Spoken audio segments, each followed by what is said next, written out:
Alors les amis, pour aujourd'hui, nous allons développer une notion très importante en matière fiscale et comptable. Donc aujourd'hui, je vais vous montrer la notion de l'amortissement exceptionnel en République démocratique du Congo. Mais avant cela, je peux d'abord vous inviter que vous puissiez vous abonner sur la chaîne. Et surtout, si c'est la première fois pour vous de tomber sur l'une de mes vidéos, ça sera très intéressant une fois que vous vous abonnez sur la chaîne. Et cela va vraiment nous motiver à réaliser d'autres présentations prochainement. Alors, revenons sur la notion de l'amortissement exceptionnel. Peut-être c'est la première fois pour vous d'écouter cela, mais je vais vous montrer quand même comment cela se passe en République démocratique du Congo. Parce que l'amortissement exceptionnel, ça fait partie des amortissements dérogatoires sur le plan fiscal en République démocratique du Congo. Alors, dans les plans d'aujourd'hui, qu'est-ce que nous allons voir concrètement?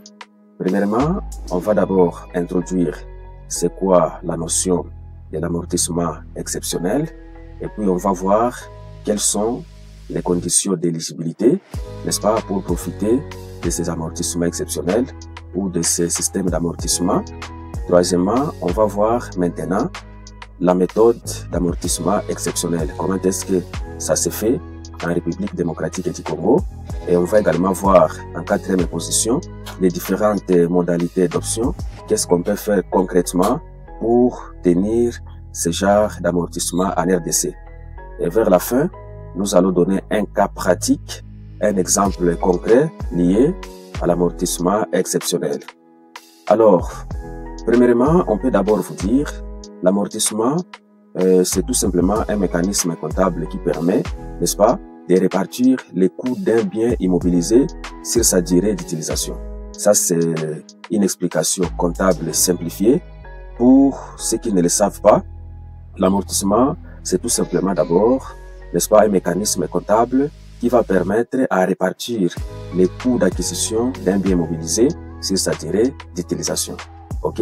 Mais ce que nous devons également savoir, dans le contexte congolais, l'amortissement exceptionnel, c'est un avantage fiscal que l'État peut accorder aux entreprises industrielles qui fabriquent évidemment des produits ouvrés ou semi-ouvrés et qui réalisent au fait au moins un chiffre d'affaires à l'exportation de 20%. Donc, c'est parmi les conditions qu'on verra plus tard pour bénéficier des amortissements exceptionnels.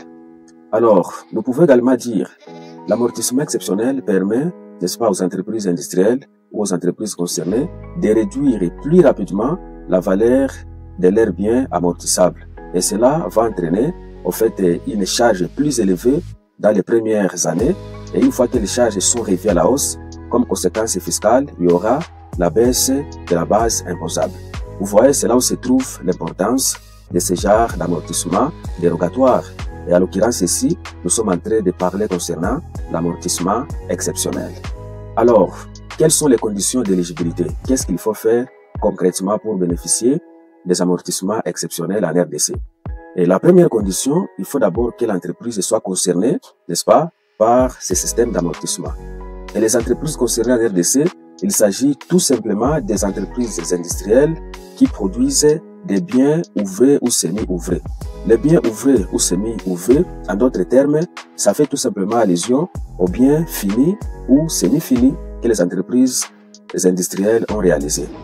La deuxième condition pour utiliser, n'est-ce pas, les systèmes d'amortissement exceptionnels en RDC, il faut que les chiffres d'affaires à l'exportation, n'est-ce pas, soient égal au moins à 20%. Et là, qu'est-ce qu'on peut faire pour calculer, n'est-ce pas, les prorata des chiffres d'affaires à l'exportation?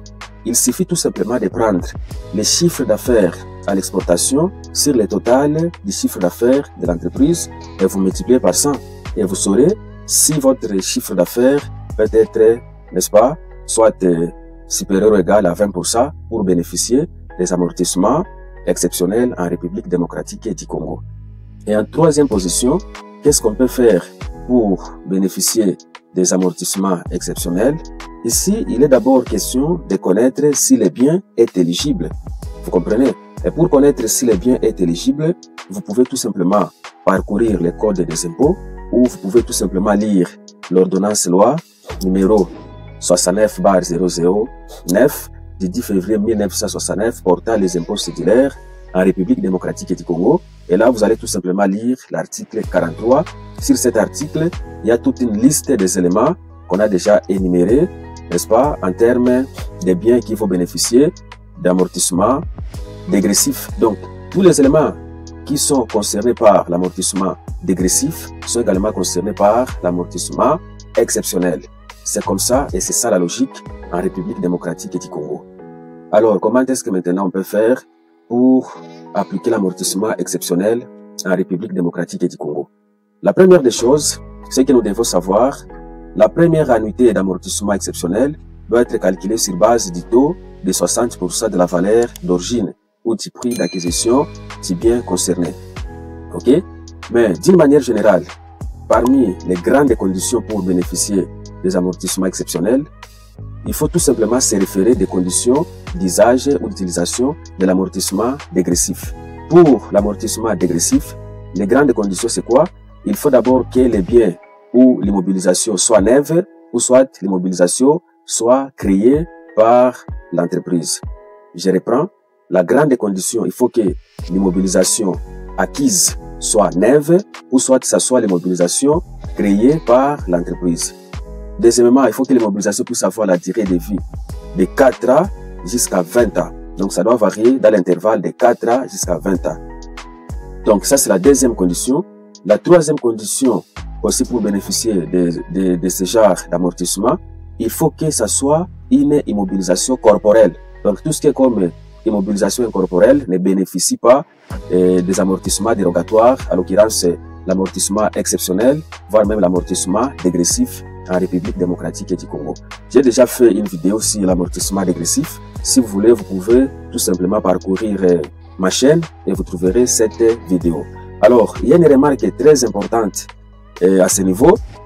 Contrairement à la règle générale pour les calculs des amortissements, pour soit l'amortissement linéaire, voire même dégressif, ici, pour les cas des amortissements exceptionnels, on ne tient pas compte du principe du prorata temporis à la première annuité. Donc, la première annuité ne se calcule pas en fonction du principe du prorata temporis. Cela veut dire, pour la première annuité, on va tout simplement appliquer le taux de 60% sur la valeur d'origine, sans pour autant tenir compte des nombres de mois restants ou des nombres de mois d'utilisation de l'immobilisation. Alors, en deuxième position concernant la méthode d'amortissement exceptionnel, les annuités suivantes, donc les annuités qui restent, après avoir calculé la première annuité au taux de 60%, pour le reste des annuités, ça doit être calculé selon les systèmes d'amortissement dégressif sur la valeur résiduelle du bien. C'est-à-dire, les prix de revient diminuent des amortissements déjà effectués. Donc, après avoir calculé la première annuité au taux de 60%, les annuités suivantes seront calculées au taux dégressif. Voilà pourquoi, pour maîtriser la méthode de calcul d'amortissement exceptionnel, on doit d'abord maîtriser la méthode de calcul de l'amortissement ou d'amortissement dégressif. Maintenant, que ce soit pour l'amortissement dégressif et que ce soit pour l'amortissement exceptionnel, il y a l'essai minimal d'amortissement. Cela veut dire quoi d'une manière très simple? Une fois que vous allez constater lors du calcul, le taux d'amortissement dégressif est devenu moins intéressant que le taux d'amortissement linéaire. Dans ce cas, on va utiliser le taux d'amortissement linéaire. Donc la logique c'est quoi? On doit toujours à chaque fois comparer les taux d'amortissement dégressif et les taux d'amortissement linéaire. En faisant cette comparaison, on va prendre le taux qui sera beaucoup plus élevé par rapport à l'autre. Maintenant, quelles sont les modalités d'option? En parlant des modalités d'option, premièrement, l'entreprise doit notifier son choix pour l'autorisation, n'est-ce pas, d'utiliser l'amortissement exceptionnel ou dégressif, n'est-ce pas, au directeur général des impôts ou au directeur provincial des impôts compétents. Cela veut dire quoi, chers amis? Pour appliquer le système d'amortissement exceptionnel, les contribuables ou l'entreprise doit au préalable avoir notifié son choix d'utilisation de l'amortissement exceptionnel ou dégressif au directeur général des impôts ou au directeur provincial des impôts compétents. Et cette notification doit être annexée à la déclaration des revenus avec un relevé des éléments amortissables. Mais un autre élément très important, l'option de cette utilisation ou bien l'option d'utiliser ce système d'amortissement doit être irrévocable. Mais ce qu'il faut savoir, l'entreprise est déchue de son droit d'option si elle ne l'exerce pas dans les délais prescrits. Cela veut dire, une fois que vous avez déjà l'autorisation d'utiliser l'amortissement exceptionnel, cette option est irrévocable. Mais on peut l'annuler dans la mesure où l'entreprise ne l'utilise pas dans les délais prescrits. Maintenant, on va prendre ces cas pratiques pour nous séparer rapidement. Supposons qu'une entreprise industrielle dont les chiffres d'affaires exportés représentent 25% du total, et cette entreprise met en service une machine éligible évidemment à ce genre d'amortissement au 1er janvier 2024. Maintenant, cette machine coûte 100 000 $ et sa durée de vie est de 5 ans. Voici maintenant les calculs de l'amortissement exceptionnel. En termes de données, nous avons premièrement les coûts d'acquisition de 100 000 $. Nous avons la date de mise en service, c'est le 1er janvier 2024. La durée de vie, c'est 5 ans. Le taux exceptionnel pour la première année, c'est 60% comme on l'a dit. Et nous avons les taux dégressifs, n'est-ce pas, pour les années suivantes. Et pour trouver les taux dégressifs pour ceux-là qui ne le savent pas, en République démocratique du Congo, nous avons 3 coefficients dégressifs. Le premier coefficient, c'est le coefficient de D pour l'immobilisation qui va durer 4 ans au sein de l'entreprise. Nous avons le coefficient de D.5 pour l'immobilisation qui sera utilisé pour 5 ans ou 6 ans. Et nous avons les coefficients dégressifs, n'est-ce pas, de 3 pour l'immobilisation qui va durer au-delà de 6 ans. Maintenant, pour les cas d'espèce, afin de calculer les coefficients dégressifs ou pour calculer les taux dégressifs, qu'est-ce qu'on fait? On doit prendre les coefficients dégressifs, on multiplie, n'est-ce pas, par les taux linéaires. Et pour sélectionner les coefficients dégressifs dans les cas d'espèce, il faut tout simplement regarder la durée d'utilisation de l'immobilisation. Comme je viens de le dire dans notre cas ici, nous allons tout simplement prendre les coefficients dégressifs de D.5 parce que la durée de vie ou d'utilisation est estimée à 5 ans. Cela veut dire on va prendre ces coefficients dégressifs, on multiplie par les taux linéaires. Les taux linéaires ici, ça s'obtient tout simplement en prenant 100 sur la durée de vie. Et la durée de vie c'est 5, on a pris 100 c'est 5, en multipliant par les taux, en multipliant par les coefficients dégressifs, nous avons un taux dégressif de 50% pour cette immobilisation. Alors, le tableau du calcul est là. Qu'est-ce qu'on a fait? Nous avons ici les années, nous avons la valeur ou les différentes valeurs de départ, nous avons les taux d'amortissement, nous avons les annuités d'amortissement, nous avons les différentes valeurs résiduelles après amortissement. Maintenant, le calcul se fait comment? Pour la première annuité, comme on l'a dit, on va tout simplement prendre notre valeur de départ. C'est 100 000, on multiplie par 60% et cela nous donne 60 000 $. Pour trouver la valeur résiduelle, on prend tout simplement la valeur de départ moins les annuités d'amortissement et cela nous donne 40 000 $. Donc on a pris 100 000 moins 60 000 $, cela nous donne 40 000 $. Alors, la dernière valeur ici, cette valeur résiduelle de 40 000 devient la valeur de départ. Et ici maintenant, on va appliquer notre taux dégressif. Parce qu'on a dit, pour les annuités suivantes, on va appliquer les taux dégressifs. Alors, si nous sommes à ce niveau, le taux dégressif est élément important par rapport au taux linéaire. Si on peut comparer, en prenant les taux linéaires, en faisant par exemple 100 sur le nombre d'années d'utilisation, 100 sur 4, ici le taux linéaire est de 25%, qui est élément inférieur au taux dégressif. Voilà pourquoi on a maintenu les taux dégressifs. Et ici, ça nous donne 20 000 $, n'est-ce pas? En prenant 40 000 $ moins 20 000, ça nous donne 20 000 $ comme valeur résiduelle. À l'année suivante, nous avons la valeur de départ de 20 000 $. On multiplie par les taux dégressifs parce que c'est intéressant par rapport au taux linéaire à ce niveau. Parce que le taux linéaire ici, c'est 33% ou 33,3%. Si on peut prendre 100 sur le nombre d'années qui restent pour trouver le taux linéaire, cela peut être seulement 33,3. Donc, si on fait 100 sur 3, cela va tout simplement donner 33,3. C'est un taux linéaire tellement inférieur au taux dégressif de 50%. Voilà pourquoi on a maintenu ce taux dégressif de 50%. En faisant les calculs, ceci nous donne l'amortissement de 10 000 $. Et en prenant 20 000 moins 10 000, ceci nous donne 10 000 $ comme valeur résiduelle.